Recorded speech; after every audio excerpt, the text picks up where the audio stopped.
Hello, my name is Clifford Brown and I was a choir boy here for 8 years. I joined the choir in 1968 at just 8 years old.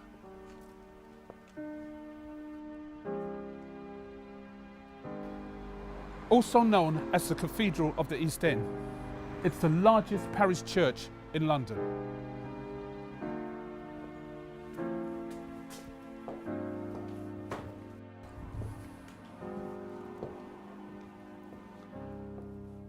Welcome to St. Mark's.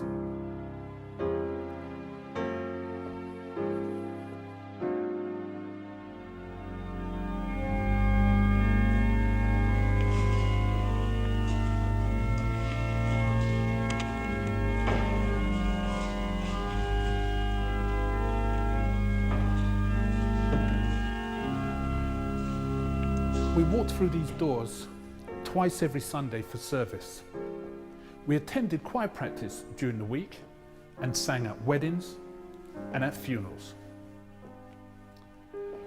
The church was part of the Caribbean family, and the choir at St. Mark's was the family. The choir numbered 100 members, 70 boys and 30 girls.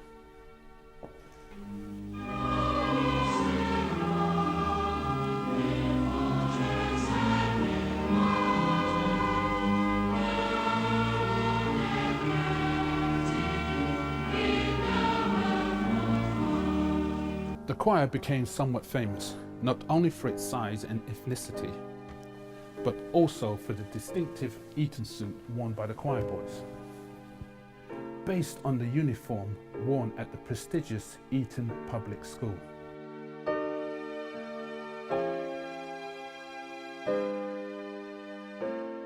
St. Mark's provided the backdrop, the scenery to a life that ex-choir members still recall with fondness today. This documentary is about what the church provided to a wider community back then, and in an ever-changing world, what the church continues to provide today. The coming documentary will share personal accounts of ex-choir members and how this unique experience impacted on their earlier years. It's intended to be a journey to a historic time that was both special and rare. I hope that you'll be intrigued enough to share this journey from Eton to Hackney with us. So let's start by naming people at the church who made the choir and indeed the church such a remarkable success, not only here in Hackney, but also further afield around the UK. Starting of course with the vicar, Donald Pateman. His life's work was here, dedicated to the church and the choir. Mr. Donald Patterson, a volunteer church side warden. He was also a successful businessman, designing, manufacturing photography equipment. Much of his time was spent supporting the choir through funding holidays, outings and our famous Eton suits. Frank Smith, the parish clerk and church warden. Edie Smith, our Sunday school teacher and the vicar's secretary. Frank and Edie were considered as an integral to the smooth running of the church and indeed the choir. The Smiths essentially took care of everything and everybody. There was also Mr. Eric Preston, who served the church as a lay preacher, but like most of the church leaders, had a multifunctional role. More will be said about these amazing people later, who all dedicated large amount of their life to support the church and the congregation. There were, of course, numerous other people who were part of making the church what it was. And I'm sure you remember those people too throughout this documentary. So, without further ado, ready to explore?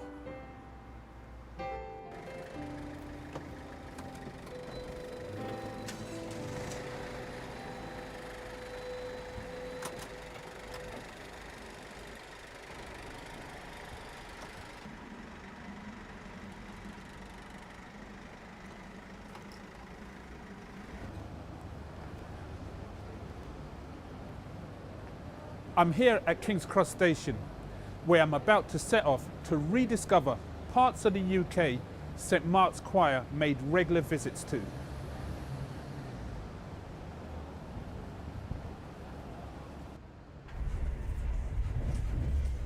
We travel to different parts of the country for various reasons, such as to perform, for holidays, rambles and cultural visits.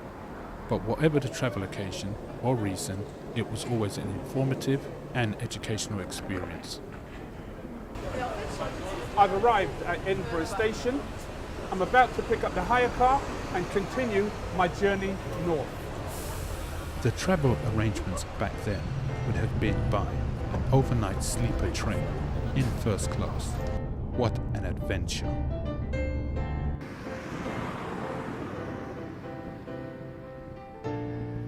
The first holiday took place in the mid-1960s and 4 different choir boys were chosen each year.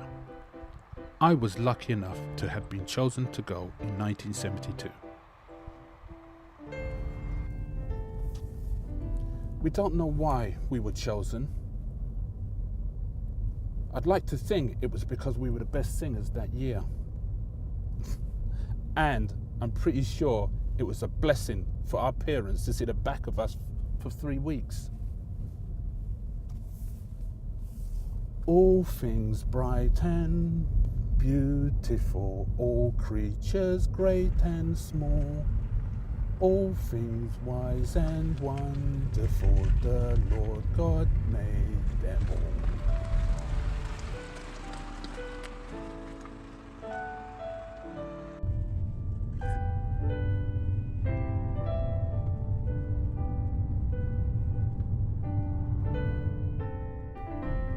We have arrived.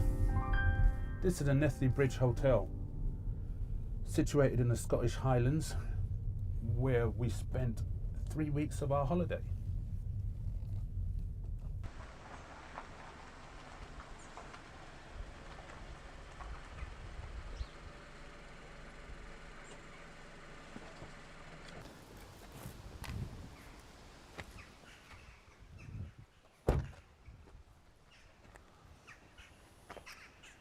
This was the 1970s, and so for boys who, like myself, all came from a simple working class East End surroundings, this trip provided an experience to see part of the country that seemed worlds apart from what we knew.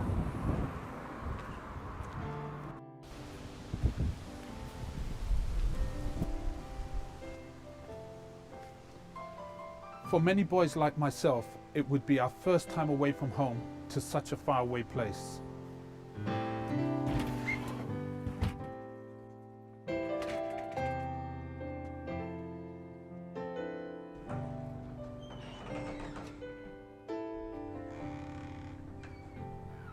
This is the main dining area of the hotel. Back in our day, it was slightly different. We were always seated at a long dining table at the bay window. The vicar and Mr. Patterson sat at each end. Dressing in our Eton suit each evening for our meals, eating and experiencing lots of tasty new foods, such as the famous Scottish haggis, duck, and lots of tasty desserts. And yes, also free from the daily chores of having to clean my bedroom. We travelled around the Highlands to some great locations, seeing some amazingly spectacular scenery.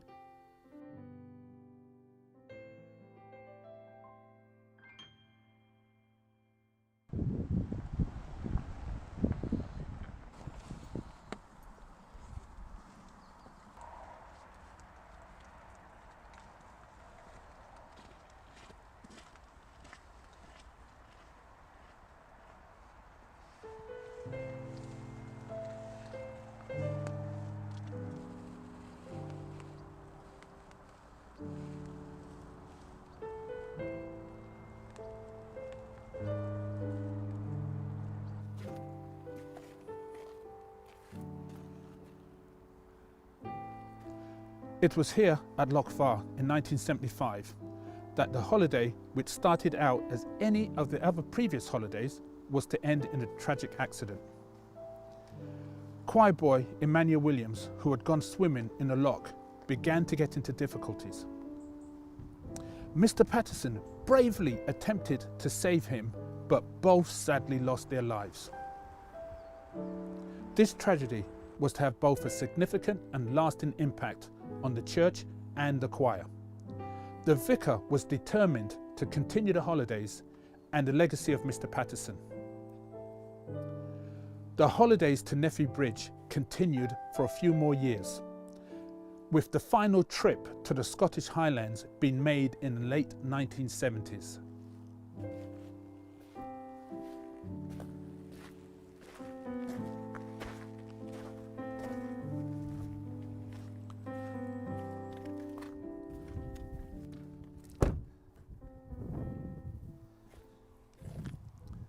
This holiday gave me a glimpse of how life can be different, and the interest and aspirations and confidence it gave me in my early teen years are still with me today.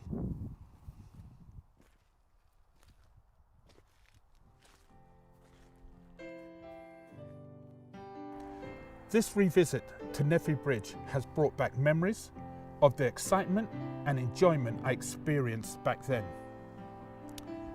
It's time to head the 600 miles that way, back south.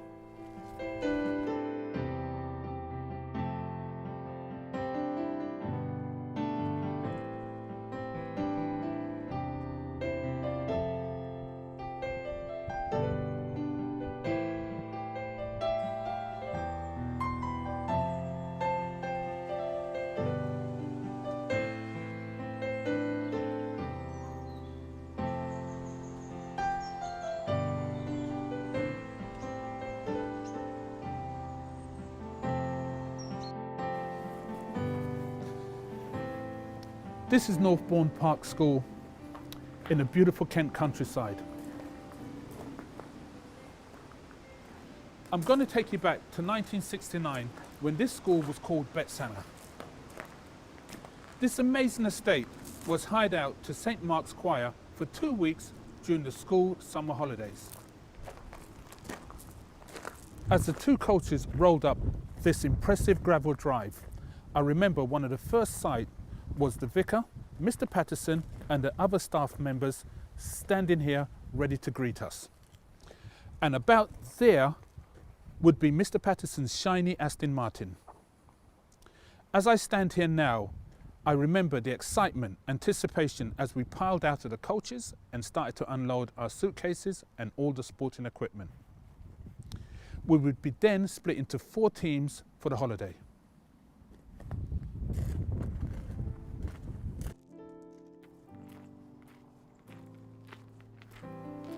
I remember walking up these stairs as though it was yesterday. In fact, very little around here has changed.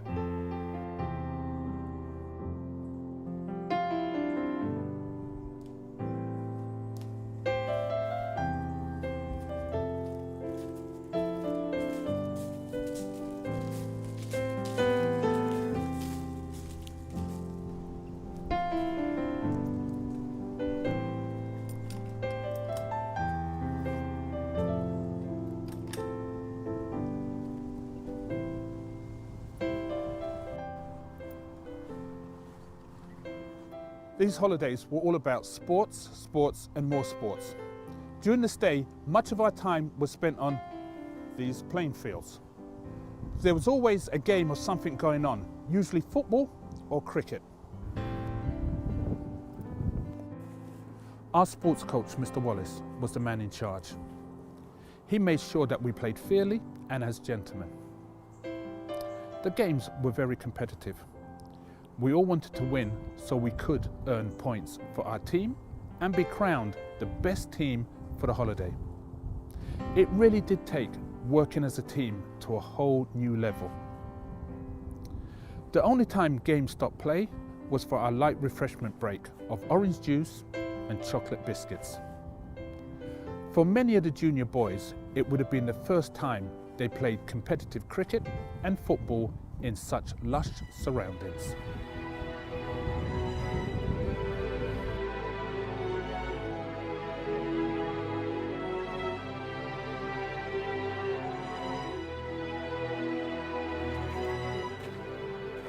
We're at the chapel, which is situated just down from the main house.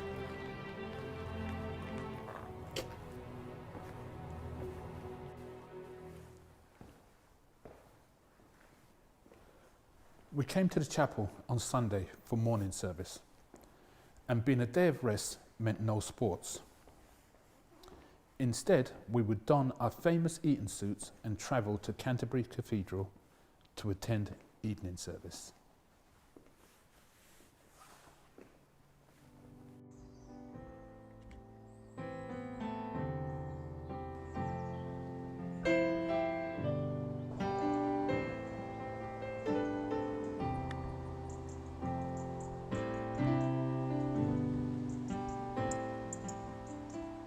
There was a family day visit during our stay, which gave them a chance to enjoy this beautiful place.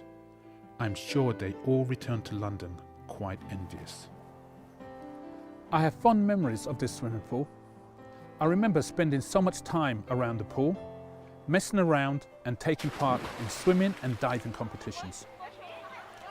I could not figure out quite why this swimming pool felt so different to our local bars back then. But now, as I stand here and think, it has to be because this pool is open air, yet another first for the boys.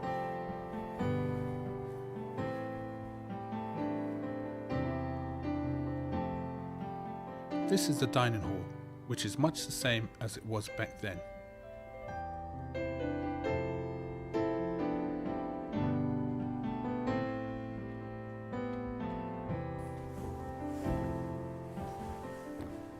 Mrs. Berry, the head cook, and her team became part of this fantastic holiday experience during the years that I came here.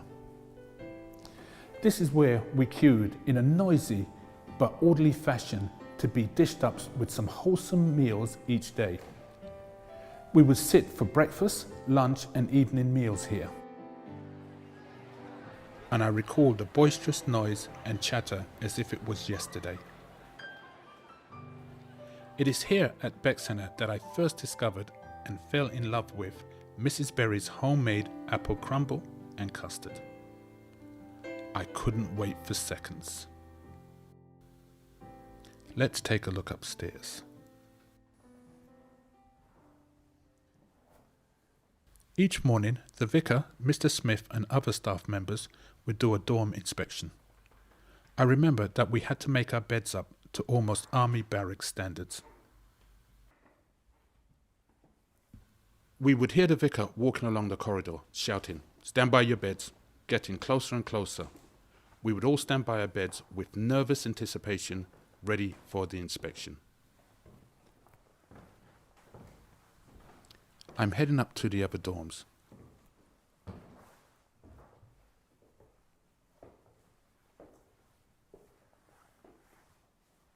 I stayed in Brackenbury. We definitely had to be on our best behaviour because it was next to the vicar's room. It was still a great experience for all of us sharing a dorm. For us Hackney lads, it was a taste of what privileged boarding school life was like. Let's head downstairs to the games room.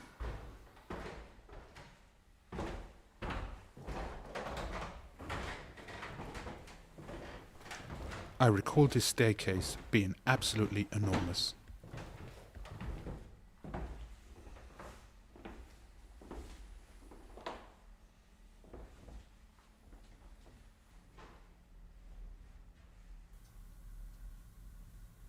The evenings would generally be free time, occupying ourselves with various indoor activities such as snooker and board games.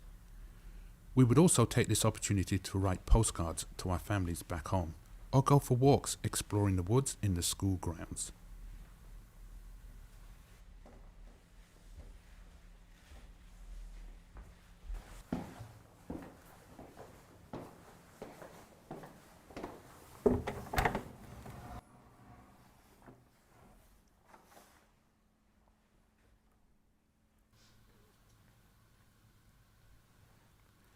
This is the room where each evening we would watch cartoons and films.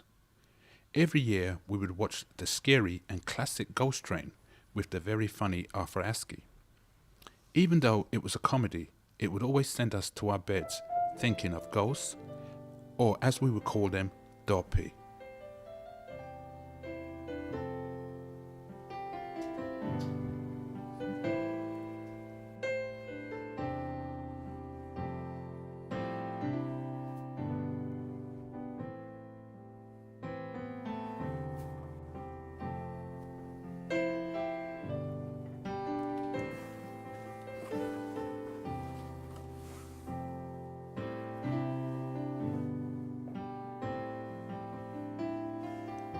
I hope you've enjoyed this tour of Betsanger, which I'm sure would have brought back fond memories.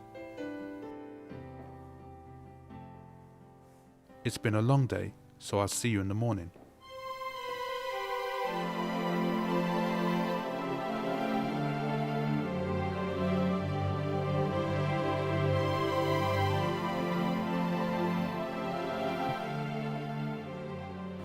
As well as the hive of busy activity and sports we had here at the school, there was also trips to other parts of Kent, such as a visit to Deal to have a barbecue on the seafront.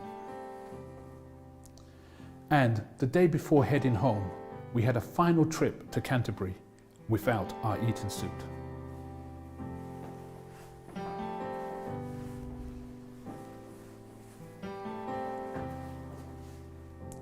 I had several amazing holidays here and couldn't wait to get back the following summer. My last holiday here was in 1976, with the final choir holiday to this amazing place being in the early 1980s. Let's head back to Hackney, where our journey first started. But before we do, let's take a detour southwest to a place where not just the choir had the opportunity to visit, but was open to the whole of St. Mark's Church congregation. The dictionary definition of a ramble: a walk taken for pleasure, typically in the countryside and without a defined route. Well, I think that definition pretty much sums up the church rambles. We indeed rambled in the countryside along a sort of defined route. The church organised 2 rambles a year, normally to 2 different parts of the countryside. The rambles were for the choir and congregation and usually filled 2 coaches. One of our favourite rambling destinations was here at the South Downs.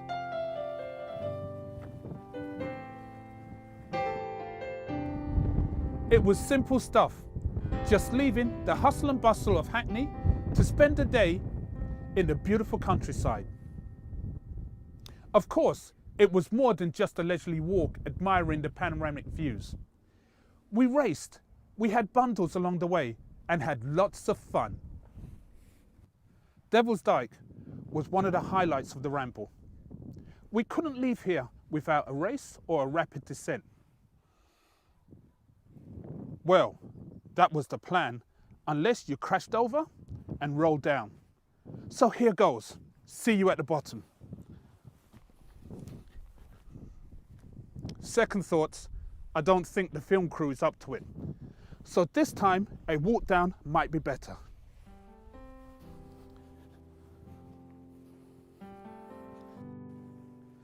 Okay, so it was a walk down, but still great fun and fond memories. The ramble gave all of St. Mark's congregation some quality time to spend together, both as a larger church family and also within our own individual families, relaxing and enjoying some of the scenery we saw earlier. I might just organise a ramble reunion. Who's up for that?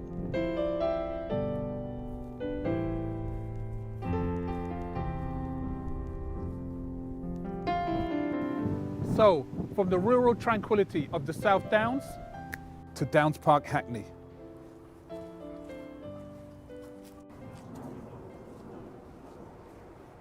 We came here every Saturday morning, come rain or shine, to this pitch for football training, led by our coach, Mr. Wallace, and where the football teams for the next Bexana holiday were probably formed.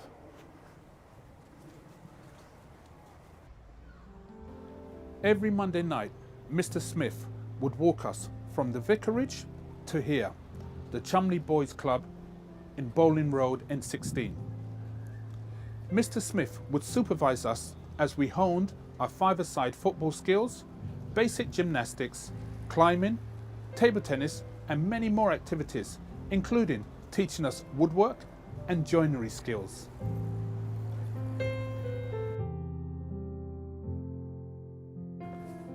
The vicar opened up the doors to the vicarage during the week, where we could come after school every day except Mondays, which was the vicar's day off. This was a great help to our parents, as it gave us a place to go until they came home from work. Whilst at the vicarage, we played croquet, chess, billiards, read books, and best of all, were able to read the latest issue of the Beano and Marvel comics. And who remembers that fantastic train set? For those more creative ones, Mr. Patterson ran a photography class every Thursday, teaching us how to take photos and develop black and white films. Often seen at the vicarage during these times would be Mrs. Smith on hand to supervise and keep us boys and girls in check, and Mr. Preston, who as a trained accountant would be making sure the church accounts were up to date.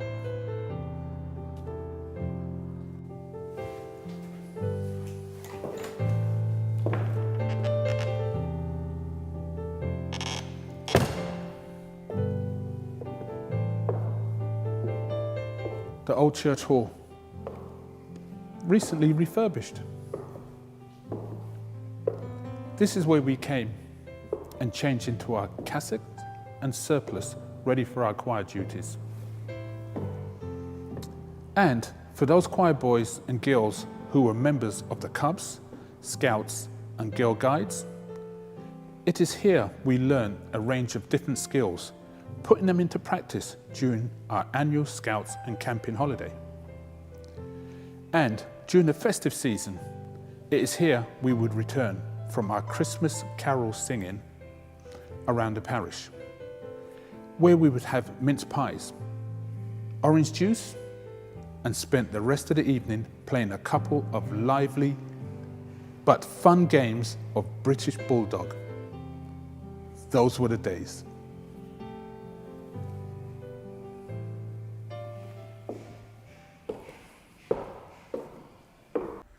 I'm Reverend Josh, and Josh Jimba. I've been in St. Mark's Parish since September 2007, and before coming here I was in South London, West Node at St. Luke's Church. The congregation here is very, I have to say it's a mixed congregation. Predominantly we do have African Caribbean folk, and many of whom came to St. Mark's in the 50s and 60s and the 70s, and did bring, of course, their children with them to church, and some who have grown and now moved on and have their own families. Some still come to visit the church here and worship with us on occasion. It's always a joy when we see folk who've had connection with church, St. Mark's Church in the past, bringing their grandchildren or great-grandchildren to be baptized or to be christened in our church. That is really fantastic. Part of engaging our young people and keeping those already here in our church is those also who are out in the community. And having had St. Mark's, a place that so many young people have passed through in the past, and some of those were here in the 70s, I have to say even the 60s, maybe even in the 50s. They've gone out there and have made a success of their lives. Would like to see some of those people come back and help us in some ways to help the young and upcoming generation, as it may be role models to them, and instill, as it were, those values of hard work, and share with them some of their experiences and some of their successes, so that it becomes something that would be of help to our young people. It's always a joy to have former choir boys and girls come to visit the church and just to hear their take on what it was like being at St. Mark's and being in the choir, and also involved in various activities, for example, the clubs which were run at Chomley Hall and so on. Parents would have looked, as it were, for their children to be in a safer environment, and so this was a place for them. So yes, the memories for most of them are good memories, and it's something that they actually talk about with great pride and with great joy, I have to say.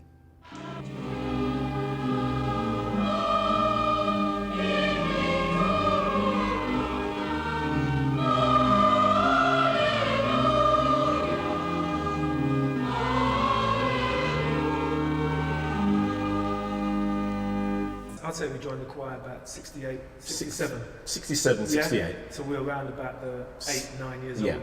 A lot of the, Yeah. I joined the choir when I was 9 or 10, which would have been 1967, 1968.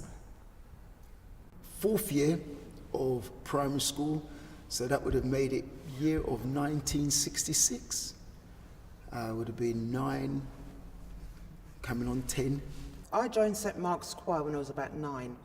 It sort of was the next step from the Sunday school. Between 66, 67 or 68. So I was about 8, 9, 10 when I joined. And I know that some of my siblings joined at different times because of our ages. So, yeah, I think I was about 11 years old when I joined. So it was, would have been 1973. I'd got into some family problems, and my grandmother, who was a member at the church, she spoke to the vicar and says, look, I have my grandson. She wasn't well enough to look after me, and would he be interested in taking on a young boy to stay at the vicarage? And the vicar said, yeah, I'd be more than happy, because Donald was going back, but from a financial point, who's going to support him? And Mr. Patterson jumped in. And Mr. Patterson said, I'll pay for his upkeep.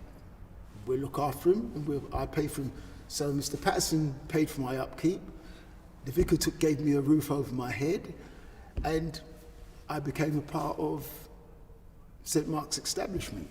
The most enjoyable part of being in the choir was just being part of a unique community. Acknowledgement of something which we only know about now, and when we look back on it and reflect back on it, to say that we did things which nobody else did at that time. Absolutely nothing. There was, I could go to school, and what I could tell them at school that I did within the church, no one could size it up, bar the guys who we went to church with. The aspect of the choir that gave me the most enjoyment was actually singing. I actually enjoyed singing. I still do enjoy singing, but I've lost my voice. And I loved the hymns. I loved the sound of the organ. And so even now, when I hear hymns, it just takes me back to that tranquil place of being in church. we enjoyed singing because the hymns then, I actually enjoyed the hymns. So believe it or not, actually the singing, even though there's a lot of recreation stuff, I actually enjoyed singing. What I enjoyed most about being in the choir was the singing, learning music. I was also doing private piano lessons on the side after school, so I could sight read music, and that just helped me to practice. what aspect of the choir gave me the most enjoyment? I'm not sure. I think for me, there was this great sense of family. There was this great sense of fellowship, great sense of belonging.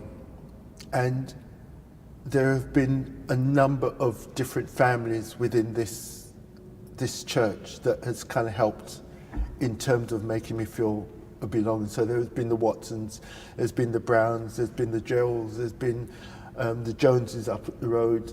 It was, in a way, it was almost a big part of our life. It was like it was like the whole of our social life was around St Mark's. You know, I mean, everywhere we walked, there was a choir boy. You know, because that was it. Everywhere we went was a choir boy or a choir girl. You know, in those times. Well, as part of the choir, we went on lots of trips. Literally, from what I can remember, so some of my favourite was going to the cinema, getting a Knickerbocker of Glory. I remember going to Betts Hangar. I went to Scotland. Scotland was always amazing for me because we used to go. I think it's from Paddington. We used to travel overnight in a sleeper. So I always remember you slept on the train, right, to get up because it was in a place called Inverness. It was Inverness in Nethybridge that we used to go to, and we used to go there. And basically, Mr. Patterson, the vicar, had a particular place there was a particular hotel we used to go to. You were just basically adorned and by everybody because the staff. I remember the hotel was, you know, I mean, they loved you, and obviously it was a bit of a novelty factor as well having these 4 black boys there. But all you did was basically go for long walks, and we got taken to their favourite loch. You know, and I always remember there, we got taken up. I remember going up into the hills one time, whereas we walked up, and I remember for the first time we walked above. That's the first time I realised you can actually get up so high, you see the clouds below you, and that all stuck in my mind. When Mr. Patterson saying to me, by the way, that's the clouds, or anything like that, and things like that. And then we come back down again, and you used to be able to drink in the stream, and these little things like the fresh water. And he said it's coming from the hills and the mountains and that. And these are all things that you couldn't experience unless you was in the choir. It was always a trip that I used to enjoy, and even though it was, I mean, for me now, it's a trip up the road, but for me, back then it was like a night out, and we used to go to Southend. I think it was once or twice a year we'd go to Southend. No, I think it was once a year we'd go to Southend, and the excuse was, we're going to Southend to see the lights.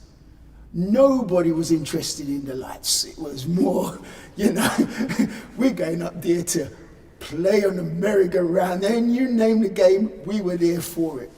I remember Wicksteed Park. I remember being so excited going to Wicksteed Park. And on Saturday mornings, we'd walk down Sandringham Road after I'd picked up some friends along the way. And the double-decker buses would be there, and there'd be all this excitement. I'd be excited making my sandwiches the night before because I'm going to Wicksteed Park. Southend was another trip. You know, we'd leave school Friday, I'd be telling my friends, we're going to Southend. And funnily enough, although St Mark's was a feeder for lots of schools, there was only one girl, no, there were 2 girls that went to my school that came to St Mark's, Melda and Linda Chong. And so at school, it was as if we lived this different life. Other children just didn't understand what we were talking about, and we'd be saying, we're going to Southend tonight. Why are you going to Southend? Because we're going to Southend. And it was just such an enjoyable time. The Rambles, Southend, some of the churches that we'd go to, that we'd visit to go and sing. It was just like one big outing, really. I think for me there was Betts Hangar, which I thoroughly enjoyed, even though the swimming pool was as cold, even during the summer. The choir boys out into the West End to go and see a movie, and then to Wimpy for Knickerbocker Glory. The Rambles, the trips to Norwich and Southend and other places like that. So us, the choir girls, the trips that we made, part of St Mark's Church, the main one was St Mary's Bay. And St Mary's Bay is in Romney in Kent. And there were a series of, I don't know if they were army huts. I don't know what the phrase was, but it was turned into a like a holiday camp. Yeah, I remember my days at Betts Hangar. So I remember the first year we went to Betts Hangar. It was such a big ordeal for all of us because it's probably the first time, or one of the first times that we actually went away on holiday. Because we came from a big family, so parents couldn't afford to send or to take us on holiday. And I'm sure it was the same for most of the families that belonged to the church. So going to Betts Hangar, being away from your parents, it was magical. The great thing about the church was it's not just the choir, we had a whole week of everything. Monday was Chumley Club, Tuesday was Bible study, Wednesday was choir practice for the boys, Thursday was another Chumley Club, and there was a photography club. Friday, there was choir practice for the girls. Saturday, we had either a wedding to sing at, or we had football practice in the morning, because we had a fantastic football team. And I'm going to say this now, and I say this all the time. We were all born at the wrong time, because At the time, black players weren't the in thing back in the 60s and the 70s. But at that time, we had players then who played for St. Mark's who could have made any Premier team back at that time in the junior leagues, and we would have been up there. I mean, you know, there was a guy who, to this day, and I'll always say it, we had a guy in our team called, some people remember him somewhere, a guy called Arnon Bailey. And for me, he was the most phenomenal footballer of his time. Phenomenal. If he was around today, he would have been a multi-millionaire playing football. So yearly activities was bonfire night. Bonfire night used to be great fun. And carol singing. Now we used to go around the whole parish carol singing. And then after carol singing, we used to come back to the hall and have mince pies and hot drinks and play British Bulldog. The girls was as much as rough and tumble as the boys were, if not probably worse sometimes. Well, that's what the vicar used to say. Sometimes the girls are worse than the boys. And I think we were. I think the lessons that I learned from being in the choir that influenced my life to this day was about having integrity and about having standards. You know, the structures that we had in St. Mark's, it meant that we had these standards that we had to meet. And it's really funny because I was thinking about this, and even the way that we acted towards one another was guided by standards. You know, there were hardly any arguments or lots of fights, and if they were, other people would be very quick to jump in to try and soothe the passageway. And we weren't allowed to be horrible girls. You know, the older girls would govern our behaviour. It's the value of true friendships. Because when I think back now to the friends who I had when I was 8, 9, 10, 11, 12, 13 from the church, they're still my friends now. Which is quite, when you think about it, that's like nearly 40, 50 years of a journey. So it's made me appreciate and value some of that upbringing. When I look back, it was a great foundation.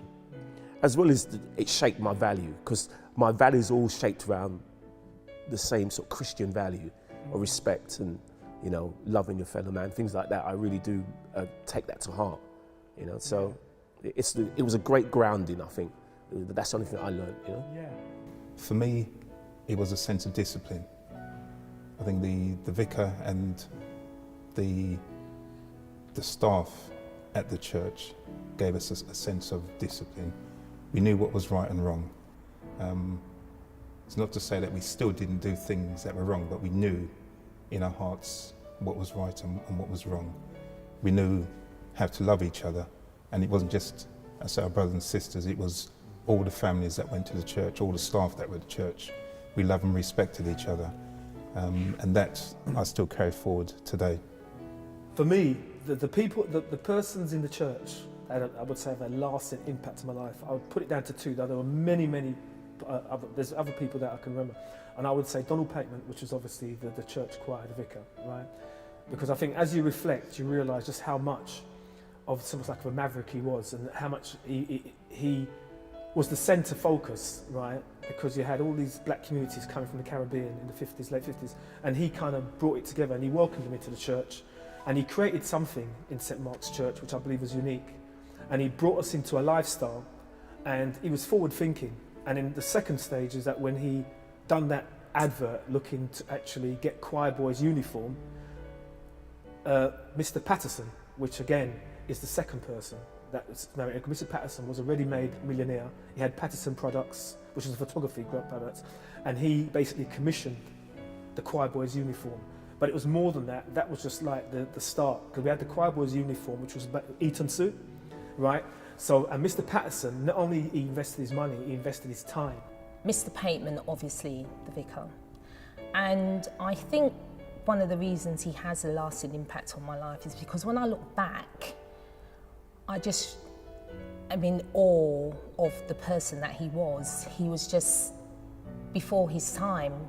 The things that he did, he really expose us as children of West Indian immigrants to a middle-class life. That's what he exposed us to. I'd also mention Mr. Smith, because being of a younger, sort of slightly younger generation, Mr. Smith was always there for me. He was always that little voice who used to come and sort of encourage me and just teach me things, games to play and things like that, and going to Chumley Club, badminton, billiards and table tennis, and it was great. It was just it was a great experience. And I'll say those two characters, the vicar, Mr. Patterson and Mr. Smith, were very influencing my life, and I still remember them now. I am a photographer because of Mr. Patterson. He taught me how to use a camera. He taught me how to develop film. And I still love going into a dark room now to develop film, although we're in the digital world now. But yeah, I think if he wasn't here, if he wasn't there to give me that steer, then I don't know what I'd be doing.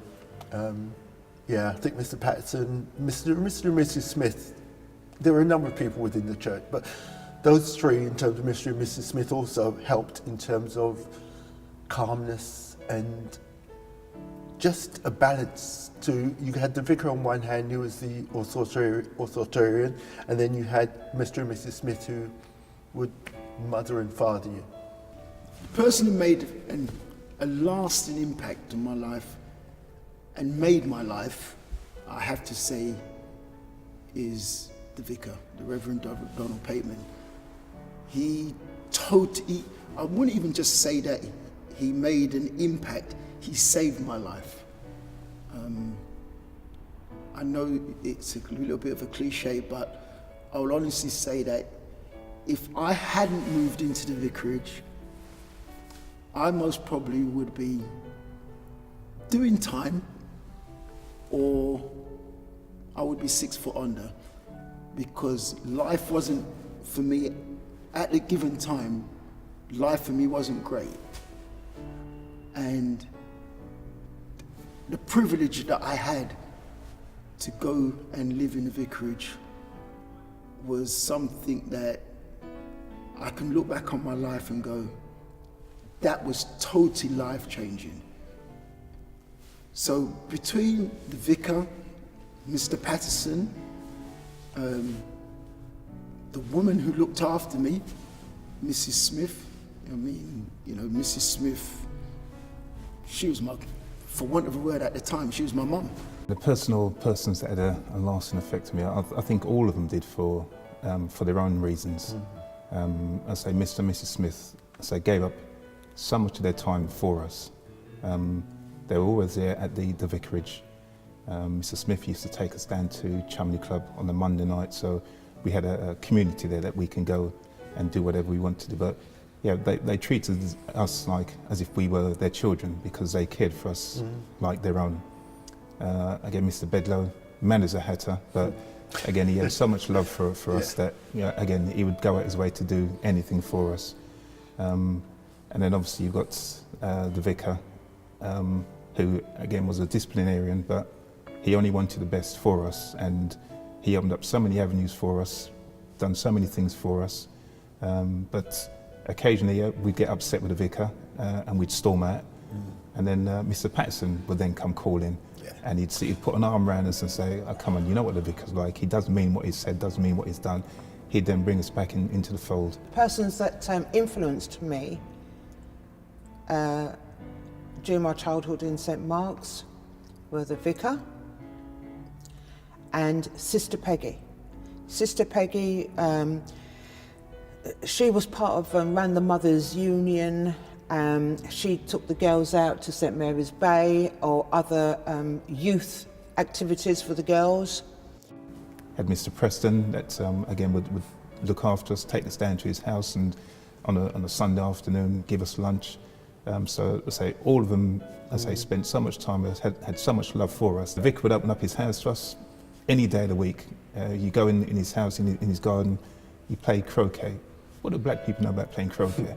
We play cricket, not croquet, but he opened up his lawn for us, taught us so many things to us. And again, they didn't have to do that for us, but they did it out of love for us, and so yeah, they all had a lasting effect on us, and yeah, that would never leave us. Yeah. There was 3 of us in St Mark's Choir, me, my brother Stephen and my brother Colin. Stephen's no longer with us, but I know he would have been sitting here telling stories of playing football at Bexana and Hackney Downs, and I think his nickname was Hackenback or something ridiculous or something. But I know he would have been here today. Yeah, but there's a lot of people from St Mark's, the young people in the choir. A few of them have left us, and I think about them all the time. And every time I walk into St Mark's Church, they're there. And that's what St Mark's does to me. Looking back, I think I wish I'd enjoyed it more. It was just something that we did, and I think I wish I'd enjoyed every single moment, every single second more, and appreciated what we were given. And I'm thankful for the St Mark's experience, and just being amongst my friends, the girls, the boys. I don't know if I'm allowed to say that, but so many little teenage romances happened at that time. And someone actually said to me, one of the girls actually said to me, she said to me, do you know, Maudlin, we grew up amongst all those boys, and because they were boys, they were like our brothers, and we didn't take any notice of them. But she said she looks back now and they were such decent boys. A lot of them were well brought up and you knew who they were. And it was just absolute fun. And I still have those friendships, boys and girls. We meet each other and it's just like, we just bond. And I'm just thankful that in my life I had that experience. Awesome. The vicar, Reverend Donald Pateman, Mr. Patterson, Mr. and Mrs. Smith, and to think about it, they've all gone and left us, but they're not here now, but we still remember them because they've been a real stamp influence on all of us within the church. And forgetting the choir, just call it the church, the community, because the choir was a part of us, but the choir was a part of the church, and that church was, there's loads of people who I know that weren't in the choir, but they would still remember the church. During Donald Pateman's tenure, the church and the choir were celebrated by the local community, educational establishment, and the local press for doing amazingly positive things and engaging young people to develop their talent, excel in sports and the creative arts, as you've seen and heard examples of during this documentary. I think you will agree from the personal accounts you have heard and all those once-in-a-lifetime experiences made such a positive difference to my life, our lives. I'm sure, like many others who were in the choir or involved with the church during the 1970s and 80s, still feel a real privilege and a sense of genuine happiness to have been a part of this remarkable time. And as we've heard from Reverend Josh, the truly amazing work still continues in the church today. If I had to sum up what gives me a real acknowledgement of the success of this church and the choir, it is this. We grew from choir girls and choir boys into adults and left to find our own individual journeys in this world. And yes, sadly, some are no longer with us on earth, but are always remembered along with our other great memories. And that the sense of being part of the choir family bond is firmly embedded and still exists between us today.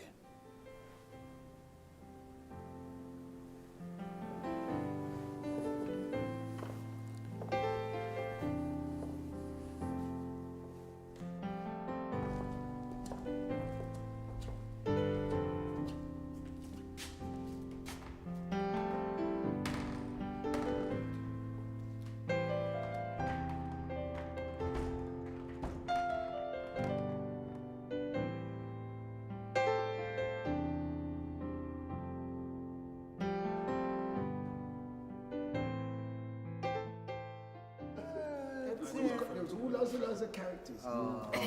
As I said, we're talking maybe 60, 70 boys, right? Yeah. The different characters and personalities that had to get on, you know what I mean? Yeah. It's amazing, really. You know? Amazing characters. Yeah, because Now and again a fight would erupt, but not very often. you know what? Not very often. I remember you know what? If you think of it, the fights were very kind of almost like they're non-entity. They were non-entity. Yeah. It was like a disagreement, boom, boom, boom, boom, boom, and the following day you'd be like, hey, hang on another. I remember falling out with Joe Brand one day, right? And it was the biggest mistake I ever made in my life. Biggest mistake I ever pulled. Joe Brand put me in a headlock, right, and dropped me to the floor. For a week, my neck was crooked like this, right? My neck was like this for a week. And no one does when you do it, right? And that's how it used to be, man. It was like quick. It was one of them movie things, man. It used to go on forever. I remember fighting with Leonard, and it was simple. I had to punch him, he punched me on the nose, and the fight was over. Because it was like, Dennis Morris was the one to take the first pictures of Bob Marley. Yeah. He always pays homage, though. He always does. Mr. Patterson was the one who got on the road to that. Because Patterson's products, everything was Patterson. Yeah. It was. And you know what? But Patterson, as he said, he had his own brand. You know what he was before that? Yeah. He was a barrister. Was it? Really? That's what he was. Yeah. He was a barrister. He was so He never did that. He was a barrister. His whole family were into the law. Yeah. He was a barrister, and it was from being a barrister that he got into the photography because he realised for him he thought I could do a better job than what I'm doing. I mean, can you imagine you lot used to go and get bespoke suits? I mean, it's outrageous. It was based on Eton. Bespoke. I know. They go and get measured. Yeah, I know. The pinstripe trousers, Yeah, we were the just second waistcoat, the class, collar. man. Just second class. Was it in Savile Row? Yeah, but you know the pinstripe Was it? trousers. Yeah. Yes, it was so. Oh my God. I never knew that. Neither did I. Let me tell you, right? Those suits cost an arm and a leg. Yeah. And I'll tell you what we used to do. This is something off the record. You gotta take it off the You record. can put it on the record, whatever. We used to rave in that outfit. Sometimes. With the trousers and the waistcoat.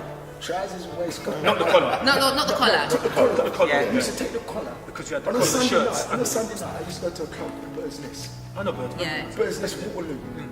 And the Javarises used to come with us. We used to go out in Coldstone, take off the collar, put the collar in the bush, get on the bus, go Liverpool Street, get the train to the Waterloo, come back. And we were the slickest guys in that club. Pinstripe, waistcoat. Yeah. Granddad.